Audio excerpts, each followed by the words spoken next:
My major goal for today's chat is to discuss the state of the housing market and um, kind of review some of the data that we've seen in the market since our last conversation. And to think about it, right? Since our last conversation, it's almost 6 months already. Would you believe that? Wow. Yeah, it doesn't seem that long. Right. So I think I should first of all say thank you for being a part of my podcasting journey. You were actually the second guest I had in the podcast, and I really appreciate that. And I think that gave me a good head start, especially thinking about the the method also that you used to kind of backlink the video that I did together with you the first time on the podcast on your own channel. That gave me a good head start. So I wanted to just take a second and thank you for that, actually. So let's transition into the action plan by the Canadian government to solve this housing crisis. So you had shared with me a link, and the link is where it's from Infrastructure Canada. That's where they're talking about the comprehensive guide and the efforts of this administration to tackle the housing crisis. So let's look at that. There's a three-tier approach. The first one is building more homes, and the second is making it easier to rent or to own a home, and the third is helping Canadians who can't afford a home. We'll try to unpack it one by one. There's a lot of points under each one of those headings, but I think we'll focus on the first one, and then we see where that leads us. So, under the first heading, building more homes, I am going to let you chat about it. You are the expert in this case. Maybe if there's not enough time to chat through everything, you can pick some of the best and some of the worst in your own perception about this approach by the government, and let's see where that takes us. Okay, so making the math work from home builders. So I'll make this very simple because I did a pretty comprehensive review of this earlier today because it was something, Okay. and I said, after I read through it, I said, you know what, I need to separate this because there's a lot of politics in this, for one. But well, the whole thing's politics. Today's the budget day, and it's confidence in the government and all the rest of that. But I said, what matters to me and to my clients? I sell homes, and whether the people are buying them or selling them, this is who I work with, and I work with families. So, of course, I filtered through it. By the time I got down to the end of the first section, so building more homes, most of the building more homes and all the first sections, I forget how many sections there are in it, it was all to do with apartment units and rental housing.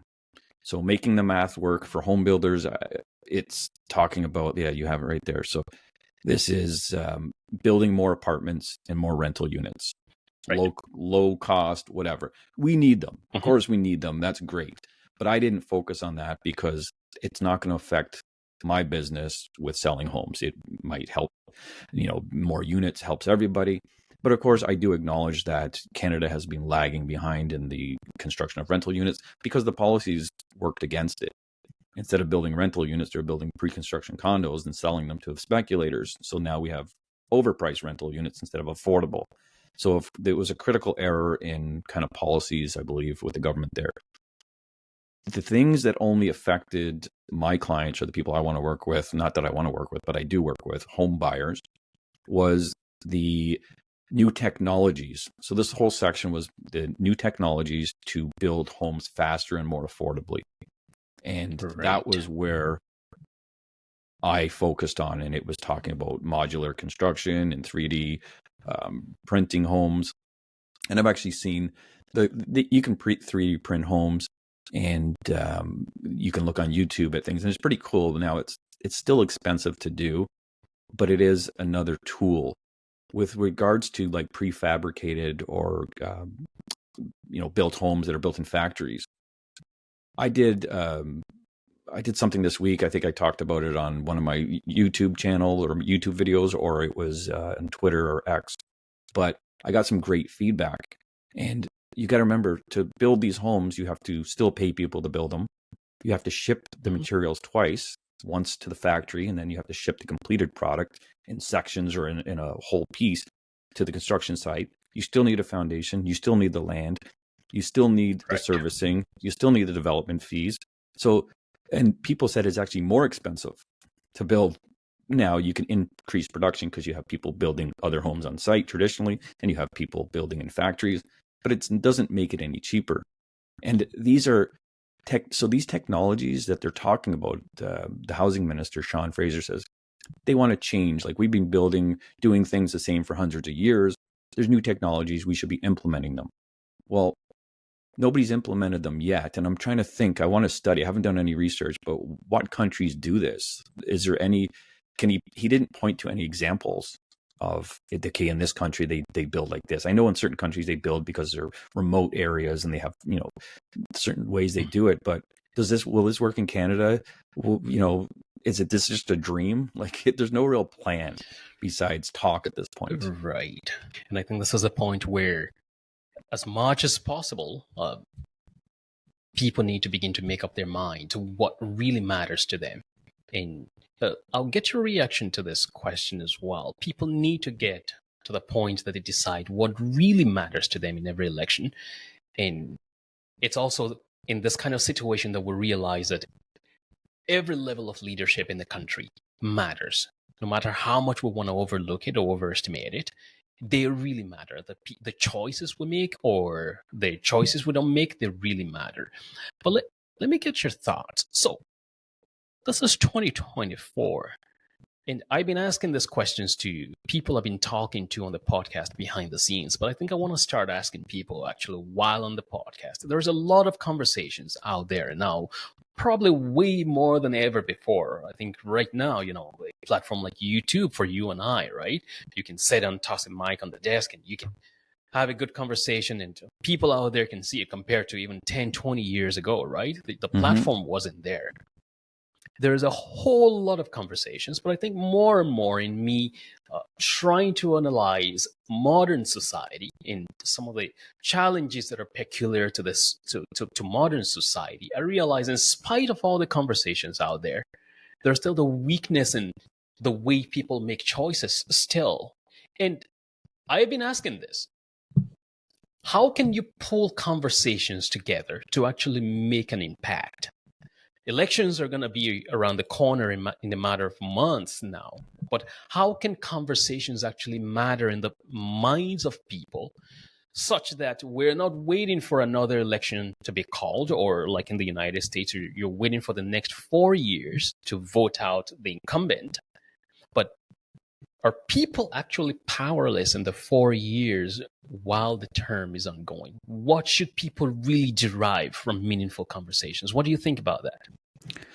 Yeah, that's a good question. It's almost like you feel powerless in between elections, and with the example here now, the opposition in Canada, they've really focused on what Canadians want, and they've done great. And you can see in the polls, they focused on housing. And people want housing and jobs, right? And finally, the government caught on, and now they're focusing on housing because it was always climate change. And again, if if you have to ask somebody, do you care about feeding your family, or do you care about climate change that you may or may not have an impact on? I think the answer is going to be pretty clear. So when it comes to, like when you're in between election cycles, what do? Well, you have to speak up. You have to call your MPs. You have to maybe protest. When things get really bad, you see protests break out. And I say this quite often when people say, well, prices are just going to keep going up. And I say, if prices even stay the same, let alone go up, you're going to see civil unrest and civil disobedience, because people can only take so much. And every day that passes, less people can afford a home right now in Canada, and more people, younger people, are entering that home buying phase that can't afford a home, and they've given up hope. So why would people work? Why would people do what they're supposed to do, right? Because that's what people say. It kills productivity, yes. Yeah, you've done, and they always say it, you've done what you're supposed to do. You went to school, or you got a career, or whatever the case may be. You should be able to afford a home. And even they say it in that housing plan, in the first paragraphs before they get into those 3 sections. they talk about young Canadians work hard. They should be able to afford a home. They shouldn't be spending any more than 30% of their income on a home. Well, that can only go on for so long before society starts to fall apart and starts to get disrupted. And this is what I hope this is the road that we don't go down, but if it continues, we will. So the only other option is to make housing affordable, not more unaffordable, right? So hopefully we don't see that extreme, but I wouldn't put it out of the realm of possibilities. But we need to speak up, have a voice in whatever way you can. Use the social media. This is what I do. I put it out there all the time. And again, no realtors say this, but today I put out something about I see 2017 prices in Canada's future, right? And people love that because it gives them hope. And when they have and that I can spread hope. And again, I back it up with the charts. You didn't see it on the charts we looked at today, but on my latest video today I just made, I have predictions that easily show that we could be at 2017 prices, and people would take 2017 prices any day right now. In January 2023, the average price in Canada was $612,000. In all of Canada, the average house price $612,000. That was in January 2023. In March 2017, the average price of a house was $559,000. So that's what, $53,000 difference. And that, so that people don't realize how close we were just over a year ago to those prices. And we had no recession and we had low unemployment at that point. So yeah, I think that, you gotta know that, good always prevails. I'm a big believer in that. Whether you're religious or not, it doesn't matter. It's good. There is evil out there. We have evil forces, and greed is one of those forces that can be evil, and it is evil. It's depending on what religion you are, but it's in one of those sins. So greed is an evil force, but good will prevail, and I believe that people will realize this and think, you know what, something's not right here. When their kids can't afford a home, right? It's okay that people say, well, I'm happy my house is $1 million now, and I say, well, not what about when your kids or your grandkids want to buy a home? Are you going to be happy? Because why do you need your home to be worth $1 million for? Are you selling it and taking the cash or something? Like, it doesn't matter. So end users, it's no benefit for high house prices. It only benefits speculators and investors.